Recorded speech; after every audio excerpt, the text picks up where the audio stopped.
नमस्कार शेतकरी बांधवांनो. राज्यामध्ये खरीप हंगामाची पेरणी होऊन बराच कालावधी उलटला आहे. यामध्ये आता आपल्या पिकाची नोंदणी कशी करायची, ई पीक पाहणी कशी करायची आणि कोणाद्वारे करायची, हा एक प्रश्न प्रत्येक शेतकऱ्यासमोर उभा राहिला होता. या अगोदरच राज्य शासनाच्या माध्यमातून DCS-MS या ॲपद्वारे करावी असा एक GR निर्गमित करण्यात आला होता. यामध्ये बदल करण्यासाठी ॲग्रिस्टॅक योजनेतील डिजिटल क्रॉप सर्व्हे DCS-MS अंमलबजावणीच्या कार्यपद्धतीमध्ये सुधारणा करण्यासाठी राज्य शासनाच्या माध्यमातून 3 ऑगस्ट 2026 रोजी एक शासन निर्णय निर्गमित करण्यात आलेले आहे. काही बदल सुचवण्यात आलेले आहे. थोडक्यात पाहूयात.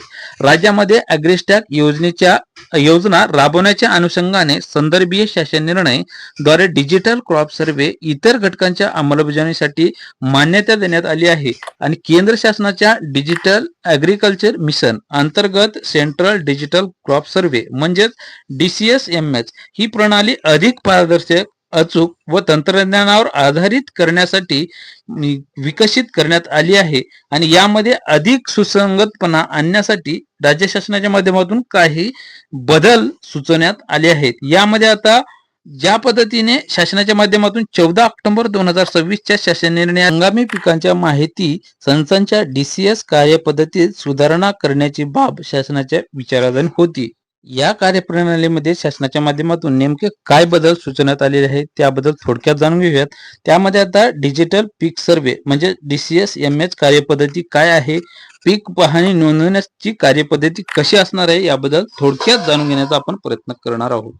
हंगामाच्या पहिल्या दिवसापासून पीक पाहणी सहाय्यकामार्फत पीक नोंदणीची प्रक्रिया सुरू केली जाईल.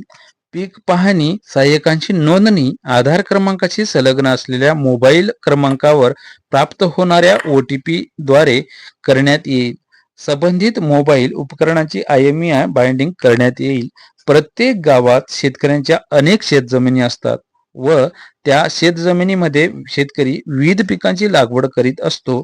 शेतकऱ्याने त्यांच्या एका शेतात लावलेली विविध पिके नोंदणी करतील त्या शेतजमिनीस ओनर्स प्लॉट म्हणण्यात येईल. म्हणजे शेतकऱ्यांचे एका ठिकाणी असलेले शेतजमिनीचे क्षेत्र म्हणजेच त्या शेतकऱ्यांची एक शेतजमीन याला ओनर्स प्लॉट म्हणण्यात येईल. हंगामी पिकांची माहिती संच निर्मिती करण्याची पीक पाहणी ही ओनर्स प्लॉट याप्रमाणे करायची आहे. 100% पीक पाहणी ही सहाय्यकाद्वारे करून घेणे ही ग्रामविकास अधिकारी म्हणजेच ग्रामसेवक यांची जबाबदारी असेल. 100% ओनर्स प्लॉटची पीक पाहणी ही गटांच्या बांधापासून 20 मीटर अंतराच्या आतमध्ये जाऊन करावयाची आहे. आता नेमकं सहाय्यकाची नेमणूक कशा पद्धतीने केली जाईल थोडक्यात जाणून घेऊयात. सहाय्यकाची नेमणूक करण्यासाठी तहसीलदार स्तरावर एक कार्यपद्धती आहे.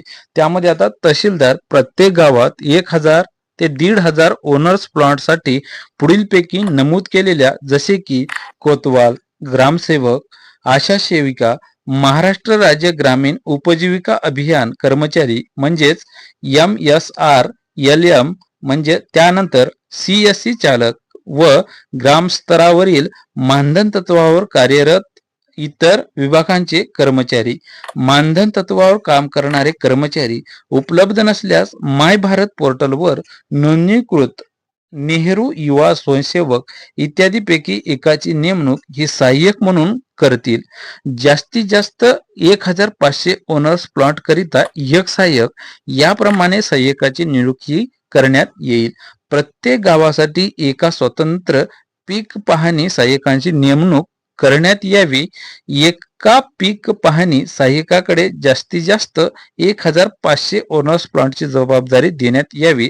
ज्या गावामध्ये 1500 पेक्षा कमी ओनर्स प्लॉट असतील त्या गावामध्ये साधारणतः दुसऱ्या गावाच्या जवळच्या गावांचा त्यांच्याकडे जबाबदारी देण्यात येईल. तसेच 14 ऑक्टोबर 2024च्या शासन निर्णयातील इतर सर्व अटी व शर्ती तसेच कायम राहतील. या पद्धतीने अशा पद्धतीमध्ये ई पीक पाहणी करण्यासाठी अशा पद्धतीचे बदल सुचवण्यात आलेले आहेत आणि सहाय्यकामार्फत पिकांची नोंदणी केली जातील. ही माहिती तुम्हाला अवश्य उपयोग पडेल अशी आशा करतो आणि या चॅनलवरती तुम्ही नवीन असाल तर या चॅनलला नक्की सबस्क्राईब करा. पुन्हा भेटूयात अशाच नवीन माहिती. तोपर्यंत धन्यवाद.